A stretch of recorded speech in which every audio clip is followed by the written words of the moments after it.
जब पुलिस वाले उन बेडरूम्स में गए जहाँ पर वो लाशें पड़ी हुई थी, तब उन्होंने जो कुछ भी देखा और जिस तरह का क्राइम सीन था दोस्तों, वो देखकर पुलिस वाले भी हैरान हो गए, क्योंकि काफ़ी पुरानी बात है, 90s की बात है, और इस तरह के क्राइम्स मतलब तब तक कम ही हुआ करते थे।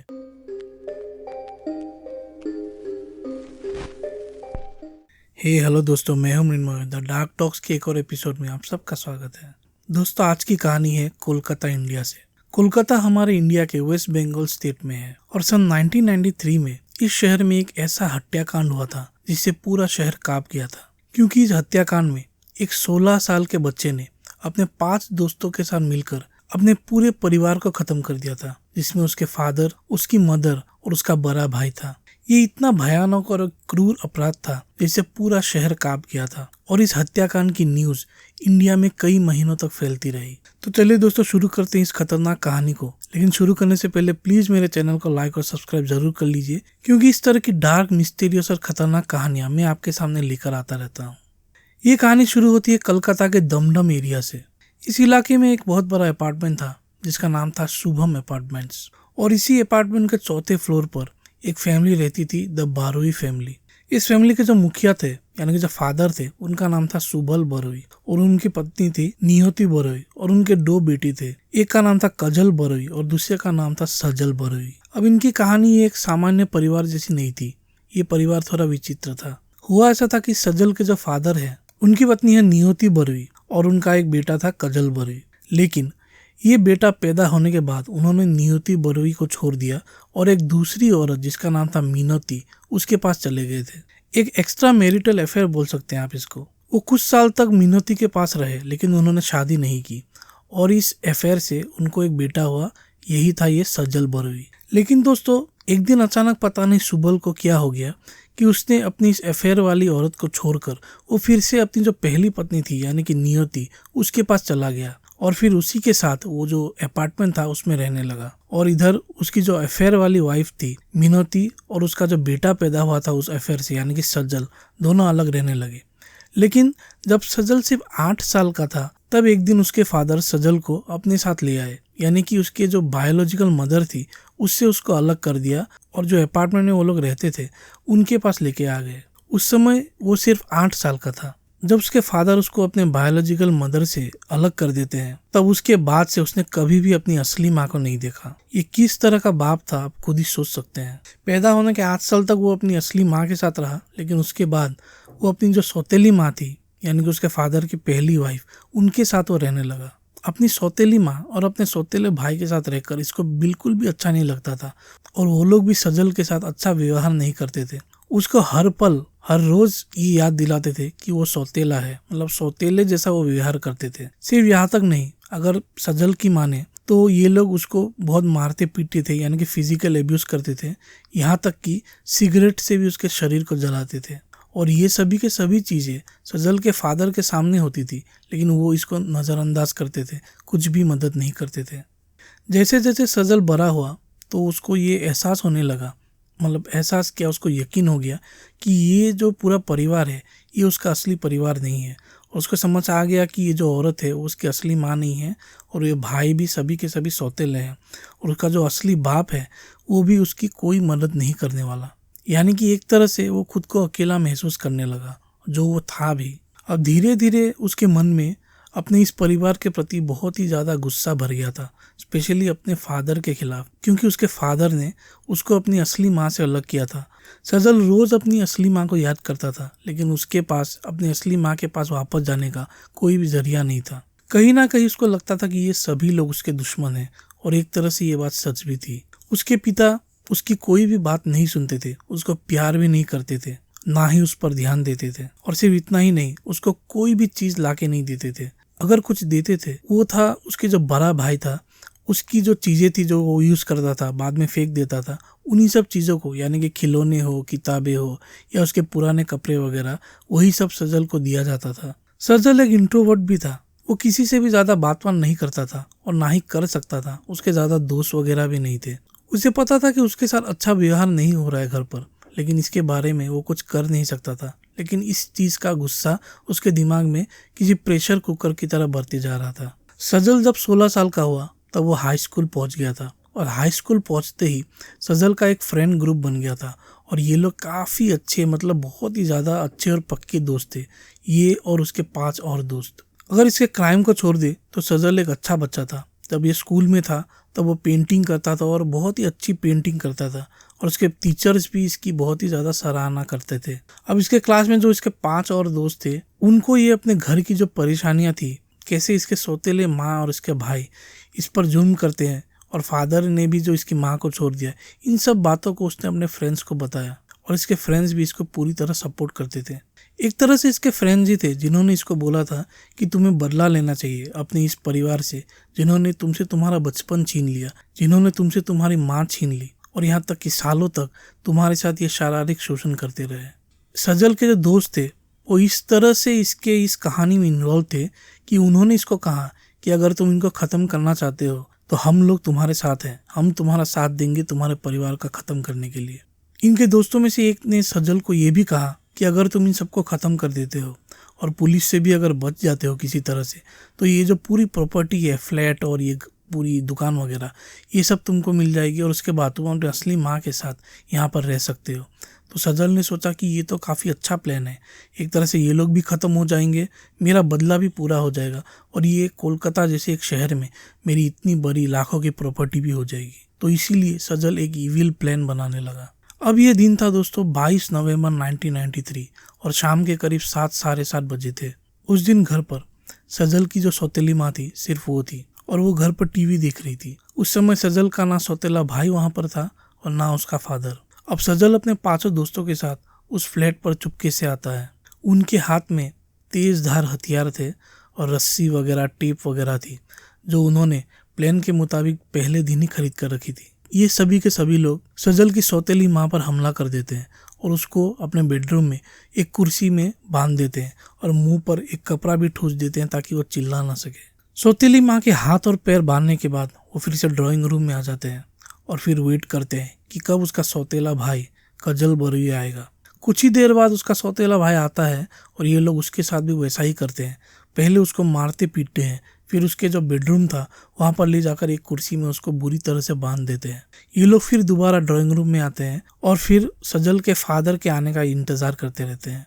रात के करीब 12 बजे के आसपास उसका फादर फ्लैट में आता है। फ्लैट के अंदर घुसते ही ये 5 उस पर टूट पड़ते हैं और ठीक उसी तरह से जैसे बाकी दोनों के साथ किया था, इसकी भी पहले पिटाई करते हैं, यानी कि सजल के फादर की, और उसको भी एक अलग कमरे में ले जाकर कुर्सी के साथ बांध देते हैं। अब ये तीनों के तीनों उनके काबू में आ चुके थे और अब इनका खून करने का टाइम आ गया था। सबसे पहले सजल और उसके 2-3 दोस्त उसके सौतेली माँ के रूम में जाते हैं। अब उसके सामने उसकी सौतेली माँ एक कुर्सी पर बंधी हुई थी। सजल के दिमाग में इतने सालों से उसकी जो सौतेली माँ उसके ऊपर जुल्म कर रही थी वो सब चल रहा था और उसको इतना ज़्यादा गुस्सा आ गया था कि उसने अपनी सौतेली माँ का गला दबाना शुरू कर दिया था। उसने इतनी बुरी तरह से उसका गला दबाया कि थोड़ी देर बाद ही उस महिला की जान चली गई। अब इसके बाद वो अपने सौतेले भाई के रूम में जाता है जहाँ पर वो बंधा पड़ा था। अपने सौतेले भाई के साथ भी वो वही करता है। उसके कुछ दोस्त भी थे, उसका भी गला दबाता है, उसको मारता पीटता है, लेकिन फिर भी उसकी जान नहीं जाती। और इसके बाद दोस्तों बहुत ही खतरनाक ये शुरू होता है। जो चाकू वो लोग लेके आए थे, तेज धार हथियार, उन हथियारों से बड़ी बेरहमी से उसने अपने सौतेले भाई का खून कर दिया। चाकू गोद के बहुत ही बुरी। तो आप खुद सोच सकते हैं कि एक तो उसके मन में इतना ज़्यादा गुस्सा भरा हुआ था और ऊपर से उसका शिकार ऐसे बंधा हुआ था, तो वो कितनी बुरी तरह से खून करेगा। काफ़ी वायलेंटली उसने खून किया। और उसके बाद इस तरह का सेम चीज़ उसने अपने फादर के साथ भी किया जो दूसरे रूम में बंधा हुआ था।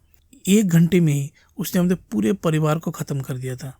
जब तक ये पूरा हत्याकांड उन्होंने ख़त्म किया तब तक करीब रात के 1 या 1:30 बज गए थे। काफ़ी लेट हो गया था और अब उनको सबूत मिटाना था। उन्होंने किचन से जाकर जो मस्टर्ड ऑयल है वो लेके आए और अपने हथियारों से जो खून वगैरह है सब कुछ साफ़ कर दिया और अपने हाथों के निशान वगैरह, वो काफ़ी स्मार्ट था, तो इस तरह के सबूत वो मिटाने लगा। फिर जो डाइनिंग टेबल था वहाँ पर कई सारे चाकू वगैरह जो सब्जियाँ काटने के लिए रखी होती है, उनके बीच में ही इन हथियारों को उसने छुपा दिया। अब इनको काफ़ी भूख लग रही थी, तो ये इंटरेस्टिंग टर्न है। तो काफ़ी भूख लग रही थी तो उन्होंने फ्रिज खोल कर देखा तो फ्रिज में सिर्फ मिठाइयाँ पड़ी हुई थी। तो ये जो सभी के सभी लोग थे उन सभी ने वो मिठाइयाँ निकाल कर खाई। कुछ ही देर पहले आप खुद सोच के देखिए वो पूरा घर का सीन। कुछ ही देर पहले उन्होंने इतना बड़ा हत्याकांड किया, चारों तरफ खून ही खून थे, पूरे अपार्टमेंट में लाशें पड़ी हुई थी और ये लोग फ्रिज खोलकर मिठाइयाँ निकाल कर खा रहे थे। तो एक तरह से ये लोग पूरे के पूरे साइको हो चुके थे। उन्होंने मिठाई खाई और उसके बाद उस मिठाई के पैसे भी डाइनिंग टेबल में रख के गए। जब बाद में ये लोग पकड़े गए और पुलिस ने उनको पूछा कि ऐसा उन्होंने क्यों किया, तब उन्होंने कहा कि ये जो पूरा सीन था कि खून करके इस तरह से पैसे रखना कुछ खाकर, तो ये उन्होंने एक हॉलीवुड फिल्म में देखा था, तो उसी को ये लोग मतलब चीटिंग कर रहे थे उस चीज़ को। अब इस हत्याकांड के प्लान का आखिरी चरण आ चुका था। सजल का एक दोस्त, उसने क्या किया, उसने पूरे घर में चोरी की, यानी कि जो गहने, पैसे, कीमती चीज़ें वगैरह थी वो सब समेटी और वो वहाँ से चला गया। उसके बाद जो और दोस्त बचे उन्होंने सजल को एक कुर्सी से बांध दिया और उसकी थोड़ी बहुत पिटाई की। इसके पीछे ऐसा था कि जब पुलिस उसको दूसरे दिन पकड़ेगी तब ये कहेगा कि कुछ लुटेरे वगैरह आ गए थे और उन्होंने मुझे बहुत बुरी तरह से मारा और मेरे पूरे परिवार को मारकर चोरी कर कर चले गए। तो ये था उसका प्लान। अब इस तरह से वो लोग उसको बांध कर चले गए। करीब 12 घंटे तक वो उसी कुर्सी में बंधा रहा। उसके बाद जब दूसरे दिन करीब 12 या 1 बज गए तब वो चिल्लाना शुरू कर दिया और अपने पड़ोसियों से मदद मांगने लगा। उसकी ये चीख पुकार सुनकर पड़ोसी उसके फ्लैट के अंदर आ गए और उन्होंने पुलिस को बुलाया।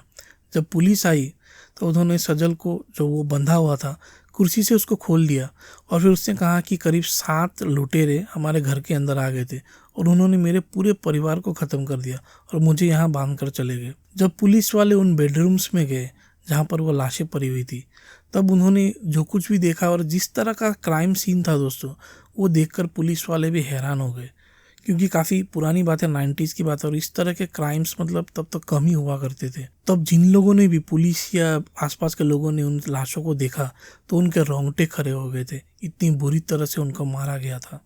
अब उस समय तो पुलिस ने उसको से पूछा कि क्या हुआ और उस समय उन्होंने सजल को कुछ भी नहीं किया। लेकिन बाद में जब इस हत्याकांड की मतलब खबर तो चारों तरफ फैल गई और इसकी इन्वेस्टिगेशन बहुत ही जोरों शोर से होने लगी, तब पुलिस ने सजल के ऊपर अपना ध्यान केंद्रित किया। क्योंकि दोस्तों ये एक बहुत ही मतलब नॉर्मल चीज़ है कि 7 लोग जिनके पास हथियार थे, वो लोग घर के 3 लोगों को इतनी बुरी तरह से मारते हैं और उनमें से एक को बस थोड़ा बहुत मारते हैं और कुर्सी में बांध के चले जाते हैं। तो ये कैसे पॉसिबल है? तो इसी शक के बिना पर पुलिस ने सजल को उठा लिया और उसको थाने लेके आई। पहले तो सजल उल्टी पुल्टी कुछ बातें बोलकर पुलिस को गुमराह करने की कोशिश करता रहा। उसने पुलिस को कहा कि मैंने कुछ भी नहीं किया, ये सब उन्हीं लुटेरों ने किया, और यहाँ वहाँ की कहानी बनाने लगा। लेकिन दोस्तों, जैसे आपको पता ही है कि पुलिस भी अपनी बात निकालने में माहिर होती है। किस तरह से सख्ती से वो पूछती है, आपने फिल्मों वगैरह में तो देखा ही होगा। तो उसी तरह से सख्ती से जब सजल को उन्होंने पूछा, तब पुलिस वालों की इस टॉर्चर के सामने सजल टूट गया और उसने अपना गुनाह कबूल किया। और गुनाह ये था कि उसने अपने पूरे परिवार को ख़त्म कर दिया था अपने दोस्तों की मदद लेकर। उसके दोस्तों को भी पकड़ा गया और ये कहानी किसी जंगल की आग की तरह ना सिर्फ कोलकाता या वेस्ट बंगाल में बल्कि पूरे भारत में फैल गई थी। और इस तरह का ग्रूसम क्राइम उस समय कभी सोचा भी नहीं जा सकता था। लोग यकीन ही नहीं कर रहे थे कि कैसे अंडर 17 साल की उम्र के 5 बच्चों ने एक पूरे परिवार को इस तरह से ख़त्म कर दिया। तेज धार हथियार से हमला किया, एक औरत का खून किया। उस समय कोलकाता में माहौल ऐसा हो गया था कि माँ बाप अपने बच्चों से डरने लगे थे और बच्चे भी डर रहे थे कि माँ बाप हमें किसी हॉस्टल या रिश्तेदार के यहाँ ना भेज दे। अब दोस्तों 93 में ये अरेस्ट हुआ और उस समय इसकी इसका लक थोड़ा ख़राब था कि 1993 में जो जुवेनाइल एक्ट था वो था कि 16 साल के अंडर के जो बच्चे हैं उनको जुवेनाइल माना जाएगा और 16 के अगर कोई 1-2 महीने भी ऊपर है तो उसको एज ए एडल्ट ही ट्राई किया जाएगा। और उस समय जिस समय ये हत्याकांड हुआ था, सजल की उम्र थी 16 ईयर्स 11 मंथ्स। हालांकि सन 2000 में इस लॉ को यानी कि जुवेनाइल एक्ट को 18 साल का कर दिया गया था, लेकिन जब ये पकड़ा गया था तो इसको एडल्ट ही माना गया था और जिसकी वजह से इसका जो ये क्राइम था वो rarest of the rare crime में आया था। और इंडिया में rarest of the rare crimes में फांसी की सज़ा दी जाती है। तो सेशन कोर्ट ने सजल बरुई को अपने पूरे परिवार का खून करने के जुर्म में फांसी की सज़ा दे दी थी। ये बात थी 1993 की। इसके बाद दोस्तों, जैसे कि आपको पता ही होगा कि एक बार जेल पहुंचने के बाद सभी के सभी जो मर्सी पिटीशन या जो याचिका वगैरह होती है वो सब दायर करते हैं। और ऐसे ही एक पिटीशन में 1995 में इस फांसी की सज़ा को उम्र कैद में तब्दील कर दिया गया कोलकाता हाई कोर्ट की तरफ से। और 1997 में इसको दमदम सेंट्रल जेल भेजा गया। लेकिन दोस्तों इसकी कहानी यहीं पर ख़त्म नहीं होती। ये एक बहुत खतरनाक और बहुत बड़ा क्रिमिनल है। करीब 3 साल तक वो दमदम सेंट्रल जेल में रहा, यानी कि सन 2000 तक। सन 2000 में किसी प्रॉब्लम की वजह से इसको ट्रांसफ़र करके मिदनापुर सेंट्रल जेल भेजा गया। सजल बरुई दोस्तों काफ़ी चालाक एक कनिंग लड़का था।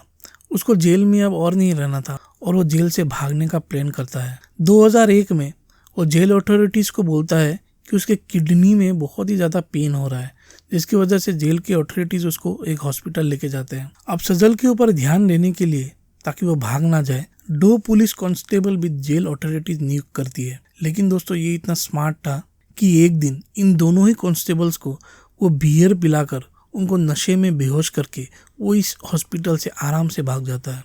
फिर बाद में जब इसकी इन्वेस्टिगेशन होती है तब पता चलता है कि ये दोनों जो कांस्टेबल थे वो ऐसे हो गए थे कि ये सजल के दोस्त जैसे बन गए थे और सजल इनको मुफ्त में बियर वगैरह पिलाता रहता था। और पहले भी कई बार ये लोग ये शराब वगैरह की पार्टी कर चुके थे हॉस्पिटल में। यानी कि दोस्तों ये उसके प्लान का ही एक भाग था। वो पहले इन पुलिस वालों को रिश्वत वगैरह देता है, मतलब शराब वगैरह फ्री में पिलाता है और उनका यकीन जीत लेता है। उसके बाद जब उसको पता चलता है कि ये लोग अभी बेवकूफ़ बन गए हैं, तब उन्होंने जिस दिन वो भागा था तब बियर पिलाई थी, तो उस बियर में उसे नशे की गोलियां मिला दी थी, जिसकी वजह से वो लोग बेहोश हो गए और ये आराम से उधर से चलकर भाग गया था। अब दोस्तों वहाँ से भागने के बाद ये सीधा चला जाता है मुंबई और वहाँ पर जाकर ये एक लड़की से मिलता है, उससे प्यार होता है और फिर उससे शादी भी कर लेता है और उसके बाद उसका एक बच्चा भी हो जाता है दोस्तों, एक लड़का, जिसका नाम ये रखता है नन्हे। मुंबई में शायद ये 1.5 या 2 साल तक रहा होगा। उसके बाद उसके पास मतलब काम धंधा ऐसा कुछ नहीं था। फिर वो दोबारा से कोलकाता वापस आ जाता है, वेस्ट बंगाल आ जाता है और यहाँ पर जो उसकी जो वाइफ थी उस समय प्रेग्नेंट थी, जिसकी वजह से वेस्ट बंगाल का जो डिस्ट्रिक्ट है आसनसोल, वहाँ पर सजल के कुछ रिलेटिव रहते थे, तो अपनी पत्नी को वो वहाँ पर छोड़ देता है और फिर ये दोबारा से कोलकाता आ जाता है। अब दोस्तों ये उसकी लाइफ में एक ऐसा पॉइंट था जहाँ पर ये अपनी लाइफ को एक यू टर्न कर सकता था। कहीं पर ये भाग सकता था या एक नई जिंदगी की शुरुआत कर सकता था। लेकिन क्रिमिनल तो क्रिमिनल ही रहता है। उसको मेहनत करके पैसे कमाने का कोई भी शौक नहीं था। बहुत ही कम समय में उसको अमीर बनना था, इसीलिए उसने क्राइम का रास्ता ही चूज किया। वो एक लोकल गैंगस्टर के अंडर आ गया और फिर उसके साथ चोरी डकैती या फिर ये जो हफ्ता वसूली है वो सब करने लगा। जब वो ये सब कर रहा था तो उसने अपना नाम कमल बताया, क्योंकि अगर वो दोस्तों अपना असली नाम यूज़ करता तो उसके नाम की और उसके क्राइम की दहशत तो कोलकाता में सभी लोग जानते थे, तो उसको आराम से पुलिस पकड़ लेती। इसलिए उसने एक नया नाम कमल रख लिया। उस गैंग के साथ उसने थोड़ी देर काम किया, उसके बाद वहाँ से भी वो बोर हो गया और फिर उसने एक दूसरा गैंग शुरू किया और उस दूसरे गैंग में उसने अपना नाम रखा शेख राजू। अब ऐसा करते करते दोस्तों 2003 आ गया था और 2003 में इसका भाग्य भी देखिए, फिर से ये अरेस्ट होता है, लेकिन इस बार सजल बरुई की वजह से नहीं। जो शेख राजू था जो कि एक चोर था, तो उसने कुछ चोरी वगैरह की थी, तो पुलिस ने उसको पकड़ कर उसको सज़ा हुई। और भाग्य का वो देखिए कि उसको फिर से वही जेल लेके जाया गया जहाँ से वो 2001 में भागा था, यानी कि मिदनापुर सेंट्रल जेल। अब इस जेल में कोई ये नहीं जानता था पहले कि ये सजल बरुई है। उसको सब लोग वो शेख राजू ही समझ रहे थे और ऐसा करते करते 3 महीने भी बीत गए थे।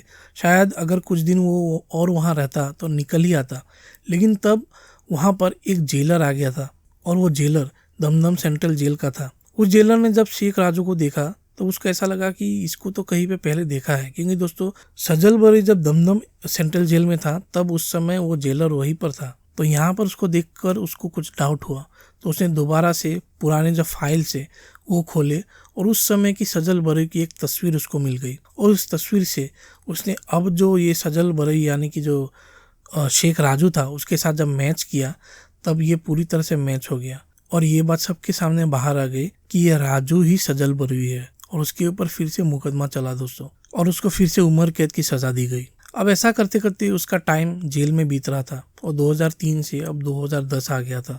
93 में वो पकड़ा गया था और 2001 में वो भागा था। उसके बाद फिर से 2003 में पकड़ा गया और 2010 तक वो जेल में रहा, यानी कि करीब वो 15 साल जेल में रहा।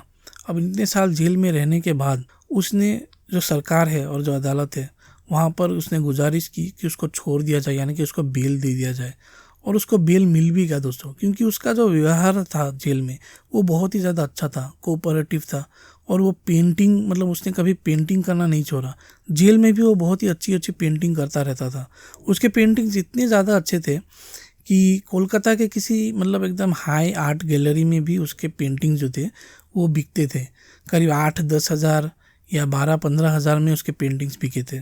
और इन्हीं सब चीज़ों को देखकर दोस्तों 2010 में सजल बरुई को रिहा कर दिया गया, उसको बेल दे दी गई। लेकिन क्रिमिनल तो दोस्तों क्रिमिनल ही रहता है। जून 2011 में फिर से उसने चोरी चकारी की और इसकी वजह से उसको फिर से अरेस्ट कर लिया गया।